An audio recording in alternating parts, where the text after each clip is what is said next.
nos quedamos la semana anterior, en la clase anterior que empezamos músculos, hablando un poco de los intercostales. Si me recuerdo bien, vimos el pectoral mayor y el pectoral menor. Les explicaba que este era el pectoral mayor. Justo por debajo del pectoral mayor vamos a tener entonces el pectoral menor, que es este, ¿verdad? Si yo cojo este y lo retiro, pues ahí va a quedar el pectoral menor. Ahí se puede observar bien. Y si retiramos algunos de estos músculos, vamos a poder observar los intercostales, que hablamos ya finalmente de ellos, hasta hicimos mofa un poco de su sabor. Vamos a quitar esta otra cabeza del pectoral mayor. Muy bien. Esto es en lo más superficial del tórax. Los intercostales, como les mencionaba, tenemos una capa o un músculo intercostal en medio de cada una de las costillas. Hay superficial, medio y profundo. Y al lado adentro no vamos a ver mucho músculo.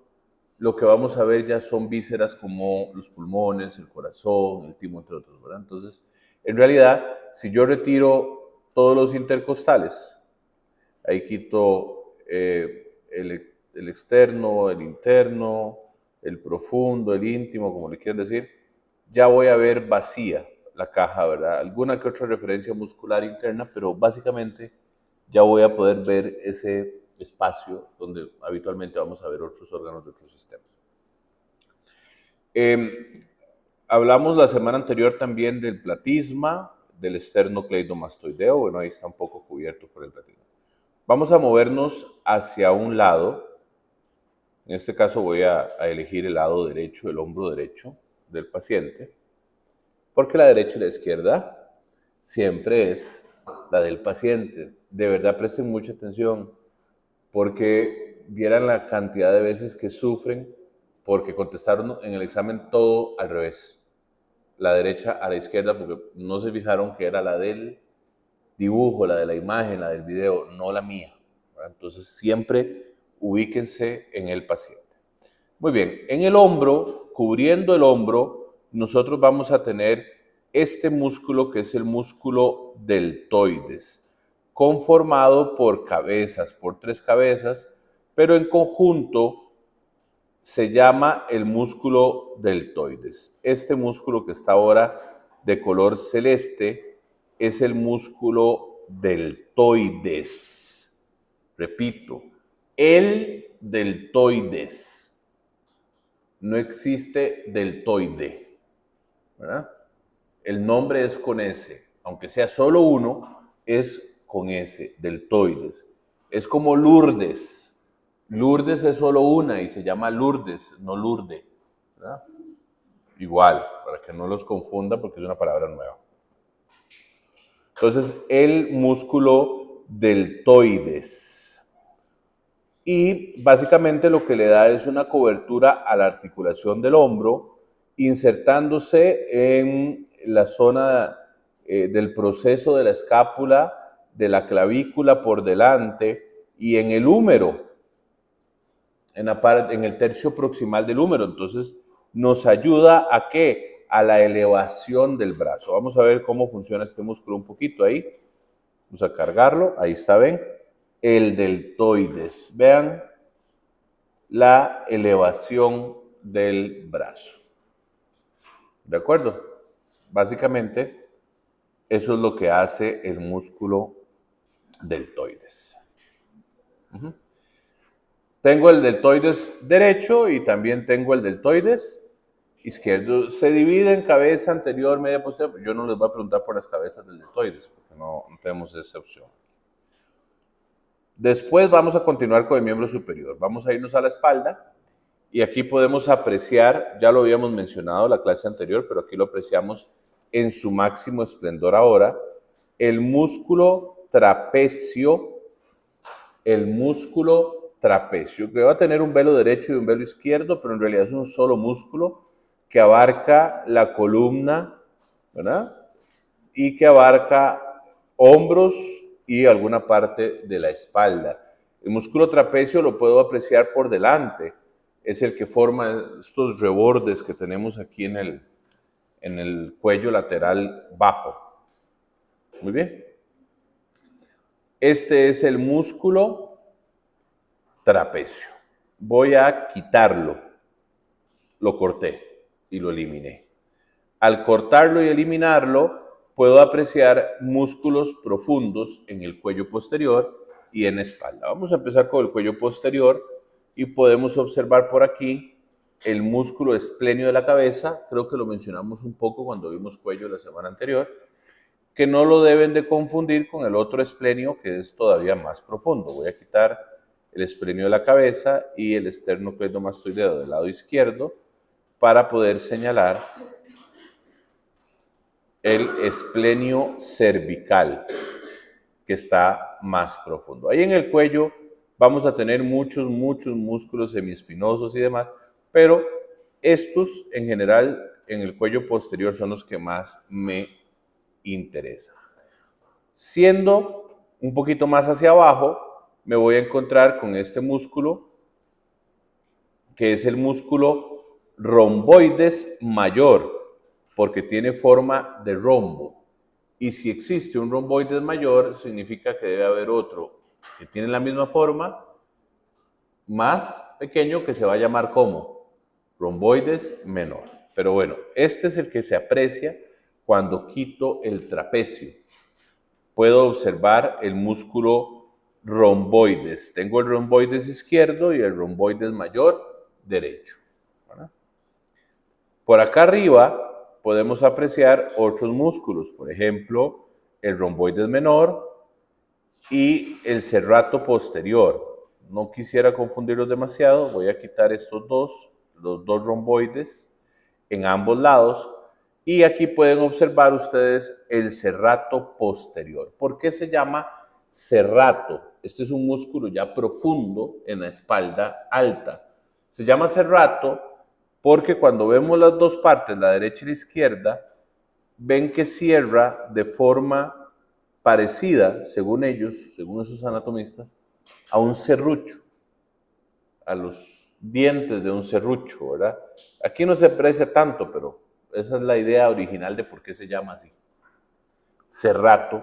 Y en este caso es el serrato posterior. Ahora les voy a enseñar el serrato anterior, que es mucho más relevante. Si lo quito, puedo ver músculos más profundos, que la verdad no voy a detallar muchos músculos profundos. El esplenio cervical que antes lo mostré, pero sí de una vez conozcan el músculo larguísimo de la espalda, y por ahí les puse unas semitransparencias. ¿Por qué se llama larguísimo de la espalda? Porque es larguísimo. No gastaron mucho tiempo en buscarle un nombre adecuado, ¿verdad? Es larguísimo. Este músculo es larguísimo, ¿lo ven? Y abarca toda la espalda. Largo.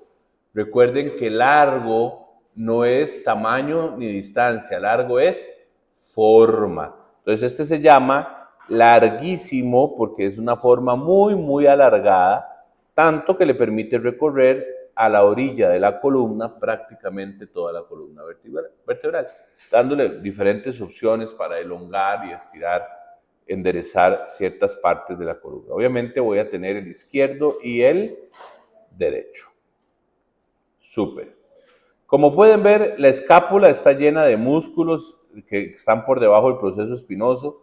Se llaman infraespinosos y otros. No los voy a tocar en este curso, no tenemos chance, pero todo este montón de músculos que están ahí suelen ser muy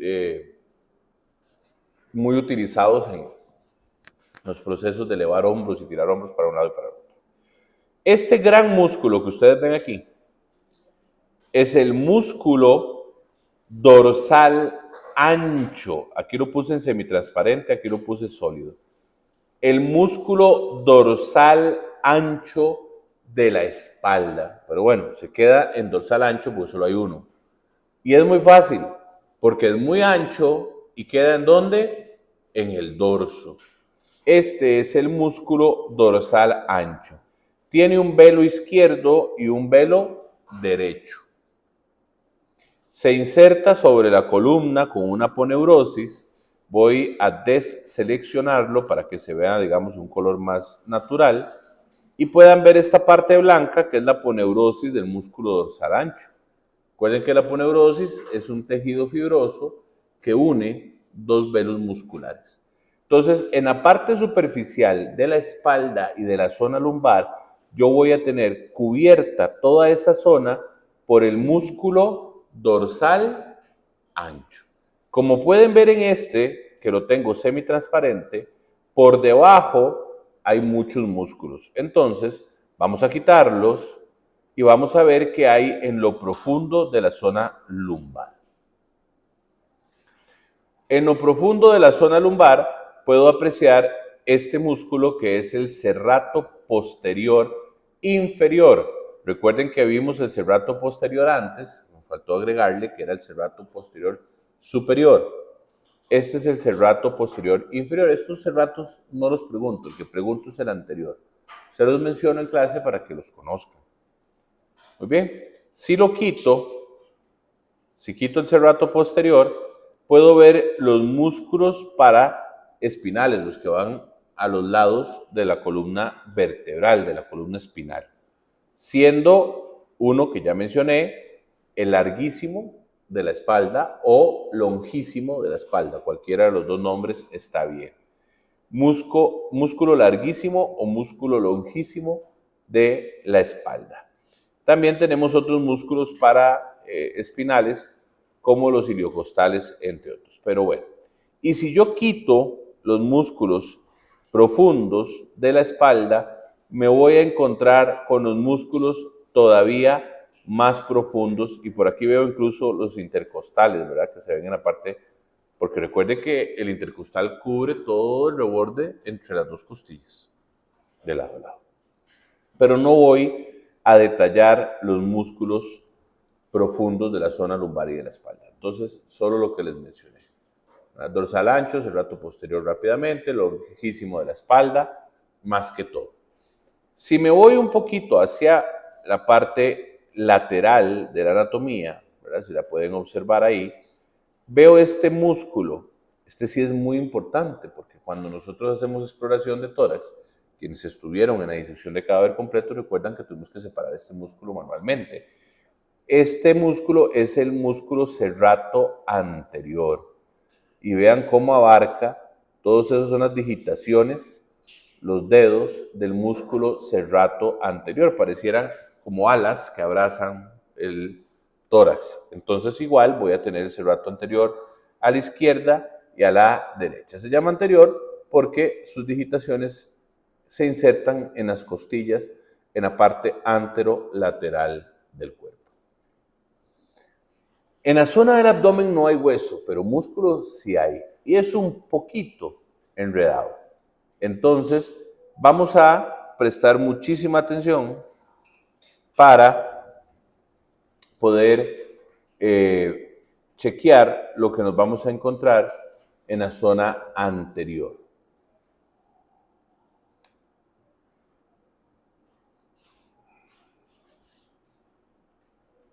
Un segundito.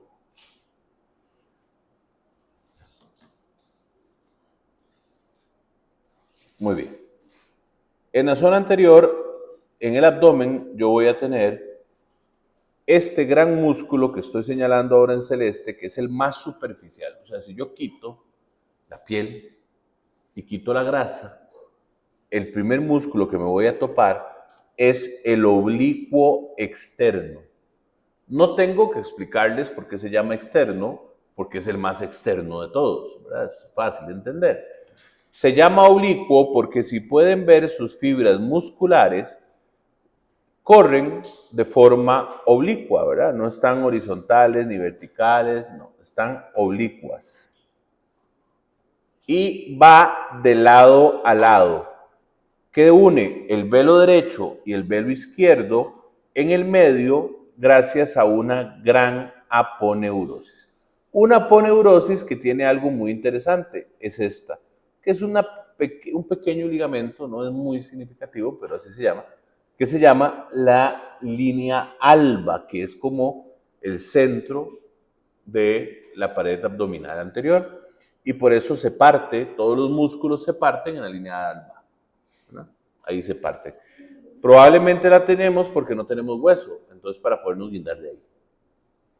Si yo quito el músculo oblicuo externo, voy a quitar al lado derecho nada más. El oblicuo externo, si yo lo quito, por debajo de la aponeurosis del oblicuo externo, ven la parte que no es muscular, sino que es ligamentosa. Debajo de la aponeurosis del oblicuo externo, yo voy a tener el recto abdominal. Voy a quitar todo el oblicuo externo, ya lo quité. Voy a tener el músculo recto abdominal. Se los voy a poner en celeste. Este es el músculo recto abdominal. ¿Ven? El músculo recto abdominal es lo que la gente famosamente llama los cuadritos. Está dividido por aponeurosis y por eso se le llaman los cuadritos, porque tiene segmentaciones con pequeños aponeurosis transversas. Este es el músculo recto abdominal. Por debajo del músculo recto abdominal y hacia los lados voy a tener el músculo oblicuo interno, porque el externo fue el que quité hace un rato. Entonces, si yo quito el oblicuo externo, puedo ver el recto abdominal y puedo ver el oblicuo interno, y el oblicuo interno se mete como debajo del recto abdominal. Voy a quitar el recto abdominal para que lo vean. Plum, lo quité. Entonces, ven, ahí cierra el oblicuo externo, cierra en el borde donde se inserta con el recto abdominal. Incluso se mete un poquito por debajo de él. Pero aunque yo quite el recto abdominal y quite los oblicuos internos, todavía no llego a las vísceras. Vean qué montón de capas musculares tenemos en el abdomen. Lo cual tiene mucho sentido porque tiene que sujetar, porque tiene que soportar todas las vísceras abdominales y mantenerlas en su sitio, ¿verdad? Entonces, aún quitando todos los músculos que hablamos, todavía me queda en lo profundo un músculo más, el músculo transverso del abdomen. Y ese básicamente va casi desde la zona lumbar, véanlo, de lado a lado, tiene su velo derecho y su velo izquierdo, ¿verdad? El músculo transverso del abdomen. Entonces, capa por capa, para que no se pierdan, me voy a devolver un poquito. No, ahí no, aquí, eso. No.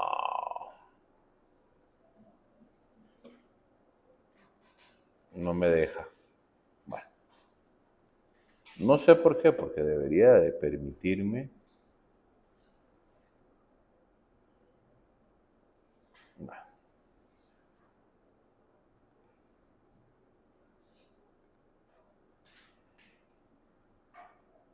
Vamos a ponerlos todos un segundo.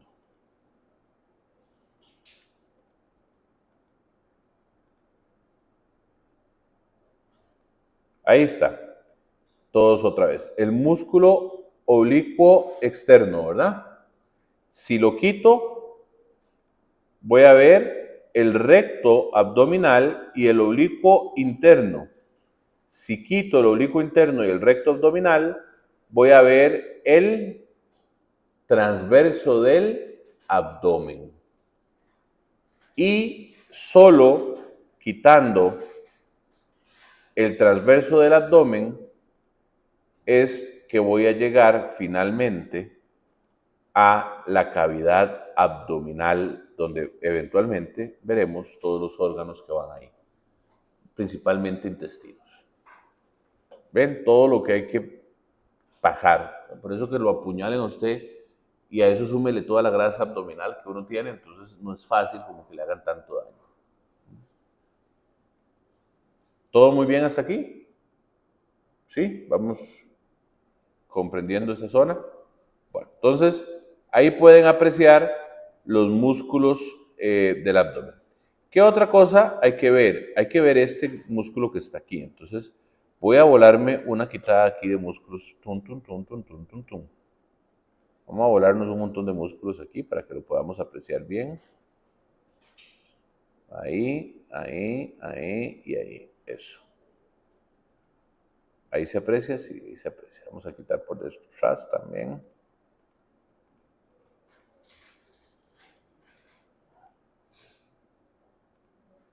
Vamos a quitar y a quitar.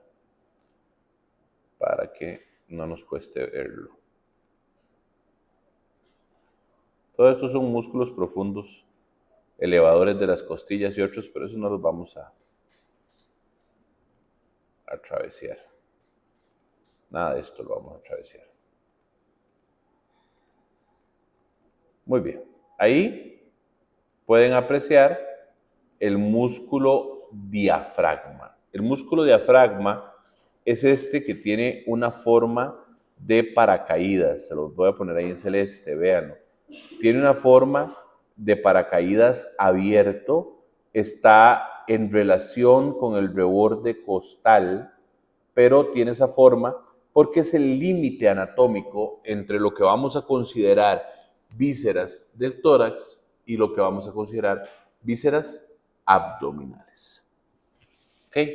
Él es el que marca eso. El músculo diafragma se llama diafragma porque queda como un diafragma, ¿verdad? El diafragma es, yo sé que no es una palabra que ustedes usen comúnmente, pero es una palabra de la lengua española, no es una palabra anatómica. El diafragma es precisamente eso, lo que ustedes golpean con el bolillo en un tambor es el diafragma. O cuando se compran una mantequilla Numar, que no paga promoción, pero podría. Cuando compran una mantequilla Numar en tarro y le quitan la tapa, la primera vez viene con un sello de seguridad, un diafragma de seguridad que ustedes tienen que arrancar, ¿verdad? Que la gente le dice papelito, pero realmente es extraño porque nunca ha sido de papel. Siempre es plástico o de aluminio, nunca es de papel. Pero le dicen el papelillo. Bueno, es un diafragma y este músculo queda justo con esa forma. Por eso el músculo se llama el músculo diafragma. Es un músculo esencialmente respiratorio. Vamos a ver sus referencias fisiológicas cuando veamos el sistema respiratorio, cómo asciende y desciende para darle la posibilidad a los pulmones de respirar. Muy bien. Si vemos en una mesa de disección, básicamente lo que estábamos viendo ahora hace un rato, ¿verdad?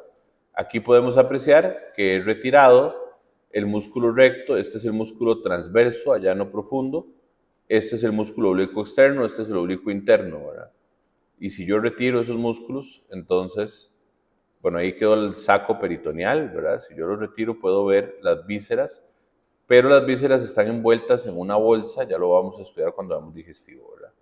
Entonces ahí si quito todas esas paredes, que son un montón, veo la bolsa llena de vísceras abdominales. Ven ahí el diafragma separando lo abdominal de lo torácico. Aquí. ¿Okay? Vamos a darle vuelta.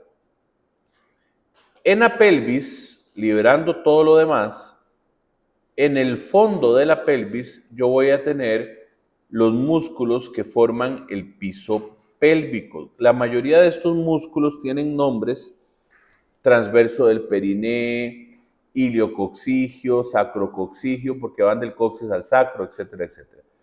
No voy a preguntar nombres del piso pélvico, porque es un tema que ustedes casi no van a ver.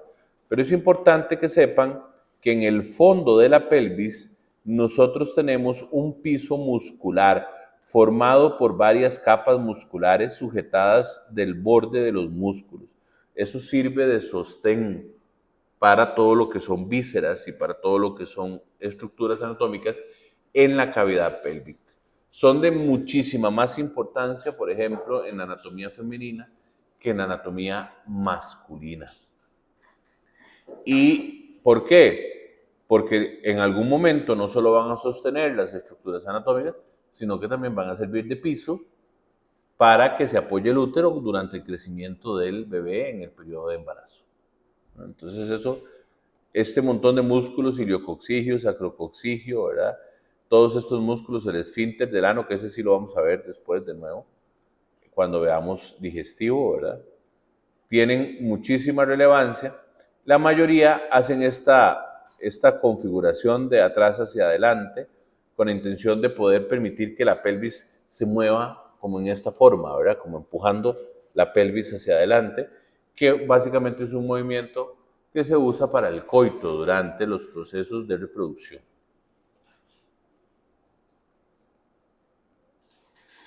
Muy bien, si vemos el cadáver sobre la mesa en posición posterior, podemos apreciar, bueno, aquí nos dejaron medio trapecio, el deltoides, el serrato anterior, el serrato posterior inferior. Por aquí vemos el larguísimo de la espalda o longísimo de la espalda, intercostales incluso, ¿verdad? Si fuera el caso. Creo que este lo usé. Déjenme ver si estoy en lo correcto. Sí, estoy en lo correcto. Muy bien, entonces esto lo usé para ver más que todo el miembro superior. Entonces vamos a empezar por una vista anterior. Vamos a verla por aquí. Disculpen la situación. Bueno, vamos a empezar con una vista posterior. Voy a acomodarme ahí. Muy bien. Aquí pueden ustedes apreciar perfectamente el brazo. En su parte posterior, ¿qué me interesa que sepan? Bueno, que conozcan este gran músculo que está aquí, que es el músculo tríceps braquial y que se llama tríceps porque, perdonen ahí se llama tríceps porque tiene tres cabezas, tríceps, tres cabezas. Tríceps braquial porque queda en el brazo, puede haber tríceps en otro lugar. Todo lo que tengo en el miembro superior derecho lo voy a tener en el izquierdo, así que todos estos se llaman derechos, porque estoy en el derecho. Tríceps braquial derecho, que cierra en este gran tendón, este tendón que se inserta acá en el olecranon y que jala, extiende el antebrazo. Vamos a voltearlo, démosle vuelta. Si le damos vuelta, podemos apreciar, vamos a quitar la fascia, podemos apreciar el antebrazo por delante. En la parte posterior solo me interesa que recuerden el tríceps, los otros no tanto. Aquí pueden ver la inserción del deltoides en el húmero. Por delante tenemos este, que es el famoso ratón, ¿verdad? El músculo, bíceps. ¿Por qué bíceps? Porque tiene dos cabezas, la larga y la corta. Bíceps braquial. Músculo bíceps braquial, cuyo tendón también se va a ir a insertar en el antebrazo y hace lo contrario del tríceps braquial. Este es el antagonista del tríceps y viceversa. ¿Okay? Por acá, debajo del bíceps, pueden ver el músculo braquial, que está a un lado del tríceps, que en realidad tiene que ver con movimientos muy lateralizados, entonces lo usamos relativamente menos que el bíceps. Si me voy al antebrazo, en la parte anterior, vamos a quitar un poco de estructuras de fascias que están ahí tapando los músculos. Y en la parte posterior me voy a dar cuenta de algo muy llamativo. Lo primero es que estamos llenos de músculos muy superficiales, profundos, requete profundos. Pero ¿qué es lo interesante aquí? Vean que voy a liberar un poco aquí. Esto que ustedes ven aquí es el ligamento carpiano, que a veces se inflama, entonces da problemas del túnel carpiano. El túnel carpial. Lo que quiero que ustedes vean es que los movimientos de la mano, de extensión y flexión, y los movimientos de los dedos, de flexión y de extensión de los dedos, los músculos que producen estos movimientos no están en la mano y no están en los dedos. Los músculos que producen estos movimientos están en el antebrazo, todos. Usted mueve sus dedos desde el antebrazo. De hecho, si se toca esta zona y hace así, va a sentir la contracción de los músculos en el antebrazo. Todos esos músculos están en el antebrazo y tiran tendones que van a llegar a la palma o a las falanges en los dedos, pasando por un conjunto de túneles. Entonces vean, por ejemplo, ahí voy a quitar este. Vean, por ejemplo, este músculo. Este es el flexor superficial de los dedos. Todos los músculos flexores van a estar en la zona anterior. Y vean el montón de tendones. Si yo quito esta zona, vamos a eliminar para que vean solo el tendón. Vamos a ocultar todo lo que no sean tendones. ¿Ven? Si yo toco ese músculo, vean los tendones, donde se van hacia los dedos. Todos los músculos flexores están en la parte anterior del antebrazo, tanto de la muñeca, de la mano, de los dedos. Y viceversa, todos los músculos extensores están en la parte posterior del antebrazo. Y vean cómo entran ese tanatal de tendones que atraviesan la mano hasta llegar a los dedos. Entonces, este movimiento de extensión y flexión de los dedos y de las manos se hace con músculos que están en el antebrazo. En lo profundo del antebrazo, ¿qué me voy a encontrar? Me voy a encontrar algunos extraños músculos en la parte posterior, casi ninguno, ya me volvió uno que no me tenía que volar. Casi ninguno, pero que generan la rotación externa y la rotación interna de la mano. ¿Ven? Igual en la parte anterior, si yo lo quito, todos los flexores, me voy a la parte profunda y en la parte profunda me encuentro uno que otro músculo como el pronador cuadrado o el pronador redondo, que son profundos, que sirven para la rotación del antebrazo, pero nada más. Y en la mano hay algunos músculos, pero solo separan y juntan los dedos y los metacarpianos, pero no los flexionan y los extienden. Esto es muy importante. ¿Por qué? Porque es lo que nos permite a nosotros tener tanta fuerza en los dedos. Si tuviéramos los tendoncillos y un musculillo chiquitillo ahí, no tendríamos fuerza, pero tenemos un gran músculo con un gran mecate de polea y eso nos da un agarre con una fuerza mayor, con una fuerza aún predominante, con una fuerza, hasta podríamos decir, ¿por qué no?, impresionante en relación al tamaño de nuestra mano. Y eso que la hemos perdido, porque nos hemos vuelto usuarios de herramientas. Si vemos nuestros antecesores más simios, o vemos un simio actual, ven la fuerza que tienen, claro, pasan guindando. Y de hecho ellos tienen 4 manos, no tienen pies, tienen 4 manos. Porque usan las 4 para guindarse, para caminar, para pelar, para todas las actividades que ustedes quieran. Y tienen esta misma distribución. La flexión y la extensión de la mano y de los dedos están en el antebrazo para poder tener poleas largas. Y tienen unos brazos larguísimos. Eso les permite tener tendones más largos y más fuerza en las manos. Por eso se pueden sujetar un ratototote sin caerse de una rama y uno se trata de agarrar y el minuto ya no aguanta y se está soltando, ¿verdad? Muy bien.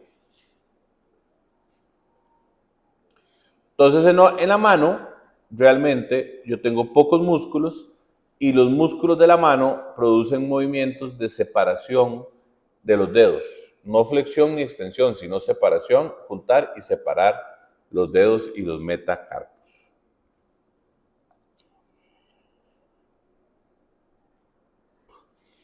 Muy bien. En el miembro inferior, en la parte anterior del miembro inferior, al igual que en el superior, yo tengo todo cubierto con fascias. Vamos a retirar las fascias. En la parte anterior, en el muslo, yo puedo apreciar este músculo que nace en la cadera, que es lateral, y llega a insertarse en la rodilla, pero en la parte medial de la rodilla. Este músculo que nace de la cadera y que se inserta en la parte medial de la rodilla, que permite la rotación interna del muslo, se llama músculo sartorio. y muchos deportistas de élite se lo dañan. Generalmente tienen una distensión o una ruptura del sartorio, es muy común por las poses que usan para. Luego voy a tener el recto femoral, que es el músculo recto que queda sobre el fémur. Hacia medial tengo el músculo vasto medial. Y hacia lateral tengo el músculo vasto lateral. ¿Ok? ¿Cómo me ubico en el muslo anterior? Recto femoral, vasto medial y vasto lateral, sartorio. Y por aquí voy a tener el tensor de la fascia lata y la fascia lata. Es como se llama este gran ligamento y este músculo, que básicamente jalan un poquito la pierna para abrirla hacia los lados.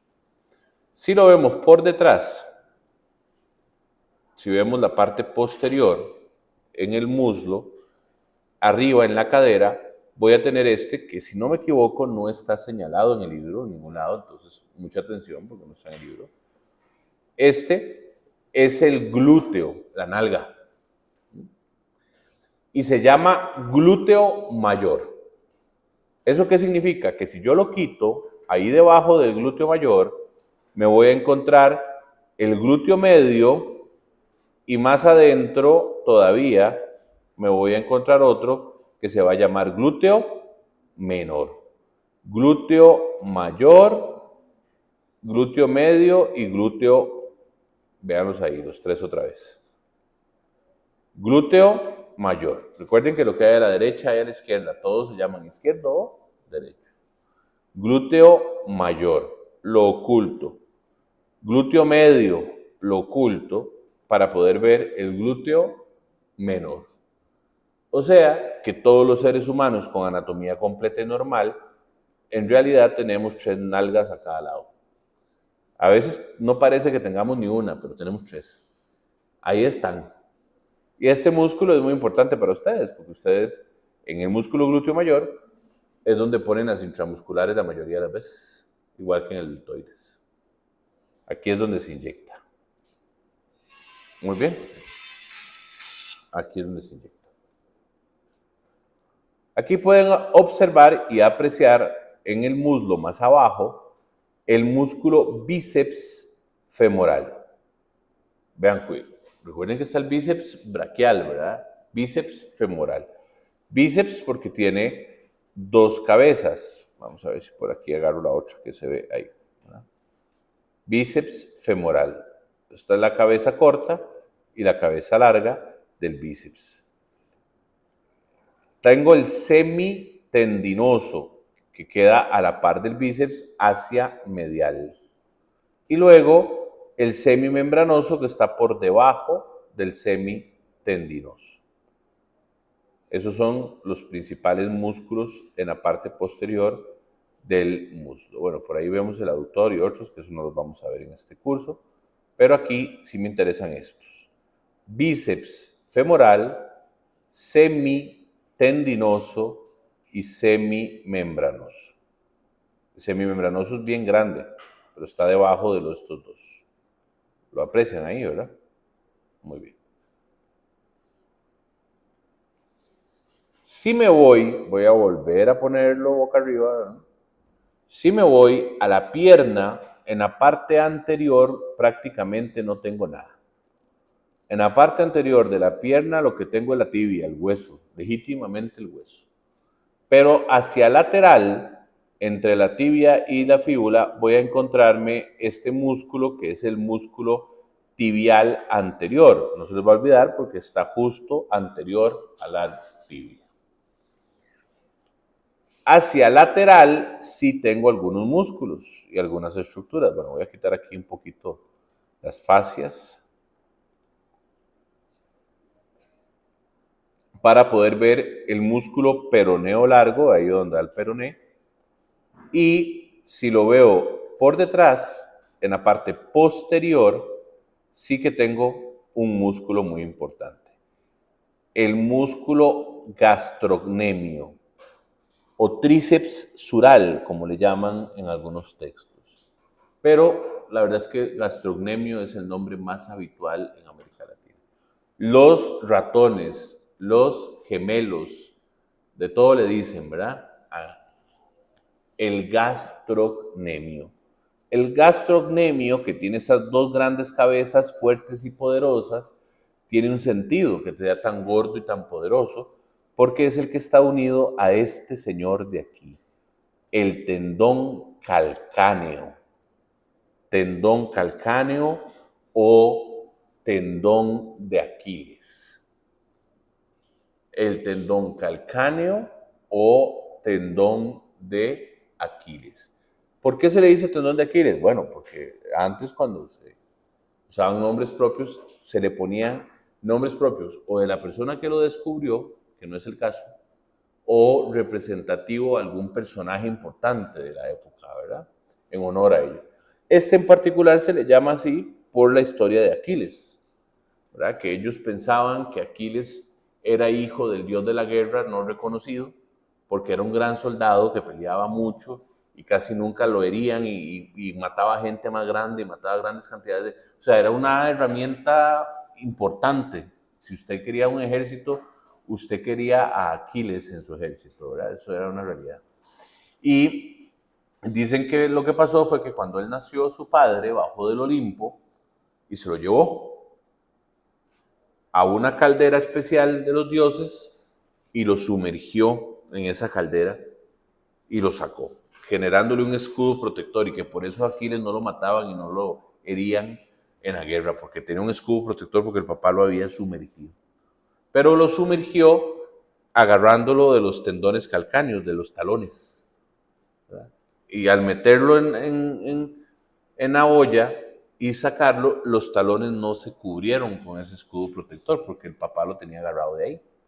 Entonces recuerden que Aquiles muere en una batalla en la que le rompen el tendón calcáneo, y al romperle el tendón calcáneo con una flecha, él ya no se puede poner de pie porque nadie puede hacerlo. Y como pueden apreciar, el tendón calcáneo, que además también se refuerza con este otro músculo que es el sóleo, el gastrocnemio y el sóleo se juntan con el tendón calcáneo, se llama calcáneo porque se inserta en el hueso calcáneo. Cuando usted está de pie, todo el peso de su cuerpo, todo el peso de su cuerpo se va a limitar al tendón. Vamos a ver si esta imagen nos permite, no, sí, más o menos. Vean, todo ahí está los gastronemios, entre los músculos, pero cuando usted camina, en algún momento el tendón de Aquiles se queda sujetando todo su cuerpo. Es un súper tendón, es gruesísimo, durísimo. Cuando uno lo ve en un cadáver o en una persona, hacer operaciones es es complicado realmente que se rompa, pero hay gente que hace el esfuerzo y se lo rompe, ¿verdad? En el caso de Aquiles fue un flechazo. Entonces le dispararon, le cortaron el tendón, no se podía poner de pie. Y como no se podía poner de pie, lo agarraron y se lo golpearon y lo mataron. Entonces la gente contaba la historia de que era porque el papá lo agarró de ahí, fue el único lugar donde le entró flecha.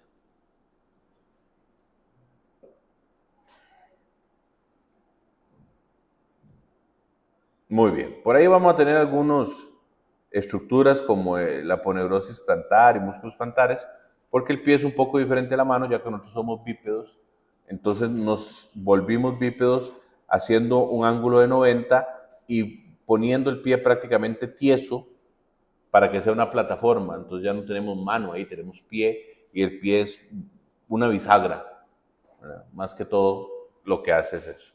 Por eso no tenemos tanta fuerza y no somos tan ágiles con los ortejos como lo somos con las manos.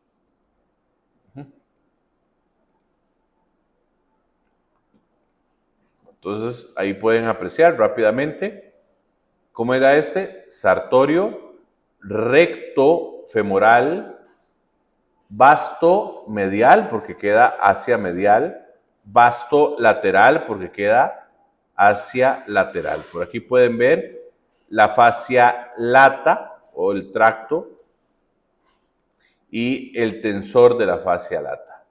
Y si lo vemos posterior en el muslo, podemos ver el bíceps, podemos ver el semitendinoso y el semimembranoso debajo de esos dos. Vamos a quitar estos para que se vean ahí. Ahí está el semimembranoso. Y abajo, los gastronemios, el sóleo, que está pegadito también al gran tendón calcáneo, y por delante el tibial anterior, básicamente porque el resto, como pueden ver aquí, el puro hueso, la tibia cubierta por piel que todo el mundo se la puede tocar, que es lo que vulgarmente en la jerga popular de la calle la gente llama la espinilla o la chimpinilla, no sé, hay alguna gente que todavía le dice así, pero es la cara de la tibia. Y creo que con lo que vimos, adelantamos la vez anterior, y con lo que vemos hoy, se pueden hacer una idea de los principales músculos, porque no podemos verlos todos, son más de 500, los principales músculos del sistema esquelético y sus referencias motoras. ¿Qué movimiento, por ejemplo, es muy interesante? Es el del glúteo mayor y glúteo menor. ¿Por qué esto es tan interesante? Bueno, porque hoy por hoy hay cierta estimulación al deseo sexual por la forma y el tamaño de los glúteos. ¿Verdad? Eso no es un secreto para nadie. Entonces, las personas invierten muchísimo tiempo en las nalgas. Y cuando no tienen tiempo, quieren lograrlo con dinero. Pero la verdad es que por lo menos desde mi óptica personal no lo logran. Yo todavía no he visto un culo postizo, que dicen en Costa Rica, ¿no? Un implante en las nalgas de grasa o de silicón que realmente se vea bonito, ¿verdad? Eso se ve horrible, se ve como si le hubieran metido una bola de playa debajo del calzón. Pero lo hacen. Y los otros tratan de sacar culo a punta de ejercicio. Y está muy bien, es la forma más permanente y más anatómica y probablemente más hermosa, porque se va a ver el glúteo en su forma anatómica, que es lo que resulta atractivo, ¿verdad? Entonces al final cometen un gran error, ¿verdad? Ustedes, ay, que yo hago sentadillas, que hago escaladoras, que hago... Pero observen la inserción del músculo glúteo mayor. Va sobre el reborde del coxis y del sacro y del ilion y se va hacia la parte lateral del húmero. Entonces, es interesante porque el glúteo mayor lo usamos poco cuando caminamos y casi nada cuando escalamos, ni cuando nos acuclillamos, ni cuando nos levantamos. Ese es el glúteo menor y un poquito el glúteo medio. Y si usted quiere echar culo a punta de glúteo menor, no lo va a lograr nunca porque es muy chiquitico. Lo llama menor. El glúteo mayor, por las inserciones que tienen, cuando yo lo contraigo, lo que voy a hacer es traer y llevar el miembro hacia un lado, ¿verdad? El movimiento que hace el glúteo mayor es una rotación, vean la rotación, de abrir, ¿verdad? Digamos que esto sea mis dos piernas, yo abro, junto y separo, más que todo esto, junto y separo y roto un poquito con el glúteo mayor. Es un músculo que realmente tiene una utilidad más que todo en una marcha lateral. Ahí es donde realmente yo lo uso y lo uso mucho. Entonces yo a veces les digo, cuando hablemos de ejercicio y si una persona quiere trabajar la zona del glúteo mayor, no se equivoque haciendo todo lo demás porque no lo va a lograr. O sea, realmente tiene que lateralizar el movimiento. ¿Cómo eso, profe? Y yo le digo, la mayoría de los atletas hacen ejercicio y entonces van a tener definidos casi todos sus músculos, incluyendo los glúteos. Pero, ¿en cuál deporte en particular ustedes han notado que todo el mundo tiene culo? ¿Mm? Usted puede ver en un equipo de fútbol, usted va a ver sin culo, medio culo, mucho culo, pero es una casualidad. En un equipo de básquetbol le va a pasar lo mismo. ¿Verdad? En realidad no hay una razón. Pero alguna vez han visto un tenista sin culo. Todos los tenistas tienen el glúteo levantado fuerte, firme y enorme. ¿Por qué? Porque ¿cómo se juega tenis? ¿Cuál es el movimiento con el que yo me desplazo mayoritariamente en tenis? Lateral y diagonal, casi nunca hacia el frente y hacia atrás, que es el movimiento habitual. En ese tipo de deportes el movimiento constante es hacia los lados y diagonal. ¿Cuál músculo uso para moverme así? El glúteo mayor, entonces por eso es que desarrollan tanto glúteo mayor. Ahora los veo a todos donde van para la parada del bus, pero de medio lado, así como arrimados a la pared, caminando como cangrejo. Sí, pero entonces este solo es un ejemplo de muchos que puedo utilizar, pero ¿por qué es importante conocer la anatomía? ¿Dónde se inserta y dónde se pega? Porque eso me permite a mí saber el movimiento que hace y entonces las referencias que hace. Yo le digo, ¿qué reposo tengo que hacer porque tengo tal? Ah, bueno, entonces el movimiento particular que no debe de hacer es este, porque tiene que entrar en reposo porque lo tiene lesionado ese músculo. Para eso yo necesito saber dónde está el músculo, para dónde va y para dónde viene y qué hace. Como les acabo de explicar, por ejemplo, con el glúteo mayor. Entonces, al final, todos los ejercicios que tienen que ver con echar nalguitas van a tener que ver con movimientos de lateralización diagonal y de rotación del muslo, de apertura y de rotación del muslo. Las maquinitas estas de hacer así sentado y todo esto son las que eventualmente terminan dando esa cosa. Bueno, sí. Se los digo porque van a trabajar mucho, o sea, no sé en qué área van a trabajar ustedes cuando sean enfermeros o enfermeras, pero si van a trabajar en área estética o en área deportiva, esta va a ser una pregunta una y otra y otra y otra vez, porque es lo que el paciente busca. Muy bien. ¿Listo? ¿Alguna pregunta sobre los que vimos hoy? ¿Alguno que no les quedó claro? ¿Todas las capas bien entendidas? Bueno, perfecto. Entonces, hasta aquí lo que corresponde a la clase de músculos para este curso de enfermería que estoy dando.